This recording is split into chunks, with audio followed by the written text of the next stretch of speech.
Hi, it's me again with CorelDraw Tips and Tricks. I'm thinking there's more than one question here, but they were trying to create a diamond shape by just creating a diamond shape. But when it rotated around, it wasn't perfect.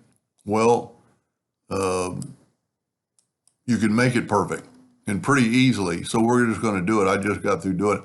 I don't totally understand this part of the story. I understand she's got some gaps in this drawing when you zoom in a lot. That can be fixed. But I'm going to I'm going to show her or them. I always get so many emails, I forget genders. This is pretty easy. And for the one I'm doing it for, I change your nudge distance to 0, 0, or your duplicate distance, because that would bug me. I'm going to take a circle. You can make it any size later, but we're going to make it 12 by 12 right now. I know I'm going to hit P and put it in the center of the page. I'm going to take a 2-point line. I'm going to hit P. I'm going to rotate that guy 22.5 degrees. And then I'm going to rotate this one. I'm going to make a copy of it, Control D, and I'm actually going to just mirror it. Whoop, that didn't work because of the way I did it.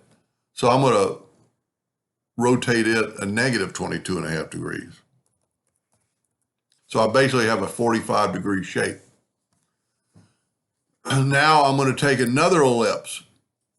I want to make it a 6-inch ellipse. And I'm going to hit P. There's my starting point for my diamond, because that's the halfway distance. Now I need to take another line. I could actually do it with an indexing line, but I'm going to draw a straight up and down line.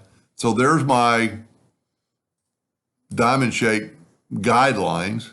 And then all I have to do, and you just kind of need to make sure you go from quadrant to node or intersection, and then intersection to quadrant.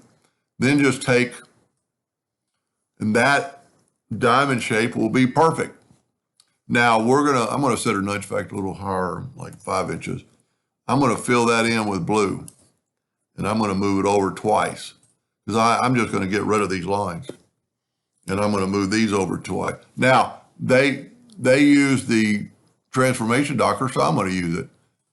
I'm going to go to Dockers, transform or transformation, 45 degrees, 7 of them, but I need to get the rotation of it first in the center. So I'm going to alternate C, which is the new hotkey for rotating it. And there you have it. And then I'm going to left click, right. Whoop, I didn't have them all. Then I'm going to left click, no fill, right click outline. Right click outline. And those are perfect. Now it has a circle around it, but we could still do it by creating a 12-inch circle and hitting P. So instead of trying to create a diamond shape I didn't even test this to see what it, Control D to duplicate it.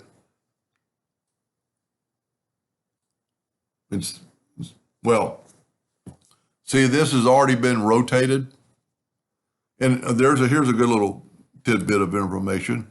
Fill that in, move it over, get rid of this, move this over. The Smart Fill tool created a new object. The new object has 0. I'm going to make a duplicate of it, double click on the rotation, put the rotation on that node, and I'm going to rotate it 45 degrees. So she already basically see, it's just a little bit off. So where mine is right on top of each other, so mine is to advantage. Now, I get tired of reading, and this is don't get me wrong, this is a great way to tell me what you're doing. I'd be curious if you're wanting to know how to do this or get rid of those gaps. But here's the first step. Anyway, I hope that answered a little bit of question, and thank you for watching.